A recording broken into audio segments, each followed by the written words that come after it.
আজিৰ এইটো ভিডিঅ'ত মই তোমালোকক ক্লাছ 9 ফাৰ্ষ্ট ইউনিট টেষ্টৰ সমাজ বিজ্ঞানৰ আটাইকেইটা খণ্ডৰ কমন কুৱেশ্যন আনসাৰখিনি আলোচনা কৰিম, যিকেইটা তোমালোকে পঢ়ি গ'লে তোমালোকে পৰীক্ষাত ভাল মাৰ্কছ পাবলৈ তোমালোকে সক্ষম হ'বা। চ' তোমালোকে এতিয়া ভিডিঅ'টো প্ৰথমৰ পৰা শেষলৈ চাই লোৱা আৰু কুৱেশ্যন আনসাৰসমূহ এতিয়া লিখি লোৱা। ত' মই তোমালোকক সমাজ বিজ্ঞানৰ তিনিটা খণ্ডৰে কমন কুৱেশ্যন আনসাৰসমূহ বাছি দিম। ইয়াৰ আগৰ ভিডিঅ'ত মই তোমালোকক আটাইখিনি ছাবজেক্টৰ চিলেবাছসমূহ দি দিছো, গতিকে তোমালোকে চিলেবাছৰ ভিডিঅ'টো যদি চোৱা নাই তোমালোকে চিলেবাছৰ ভিডিঅ'টো চাই ল'বা, ভিডিঅ' ডেছক্ৰিপশ্যন বা তোমালোকে আমাৰ চেনেলত ভিজিট কৰিলে পাই যাবা।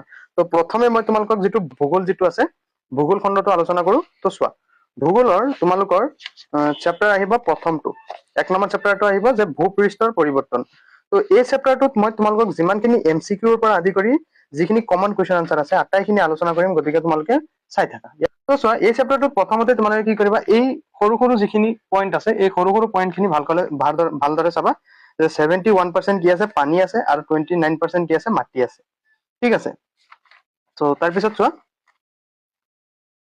পেজ নং তোমালোকে 2ত আহা। ইয়াতে চোৱাচোন যে বিবৰ্তন অৰ্থাৎ প্লেট টেকটনিক মানে কি দেখিবা যে আগ্নেয়গিৰি উদগীৰণ হলে ভূমিকম্প হয় আৰু সংশ্লিষ্ট ঠাইত কি হয়, আগ্নেয়গিৰিৰো সৃষ্টি হয়। আভ্যন্তৰীণ প্ৰক্ৰিয়াবোৰৰ অন্তৰালত এটা মূল প্ৰক্ৰিয়া জড়িত হৈ আছে, যাক কি ফলক বিবৰ্তন বুলি কোৱা হয়। এনেকুৱাবিলাক কুৱেশ্যন তোমালোকে চাবা, কাৰণ MCQৰ কাৰণে আহিব। ঠিক আছে।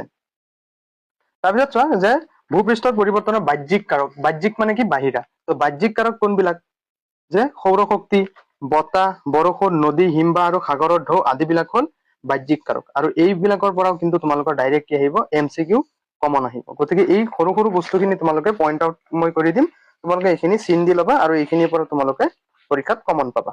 ঠিক আছে। তাৰপিছত চোৱা, এই নদীৰ কাৰ্যৰ পৰা তোমালোকে কি কৰিবা, এই তলফালে আহা।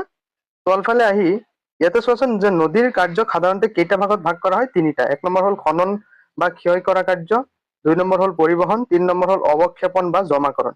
এই 3টা হ'ল নদীৰ প্ৰধান কাৰ্য। এইবিলাকো তোমালোকে চাবা, ইয়াৰ ওপৰত তোমালোকৰ পৰীক্ষাত কি আহিব।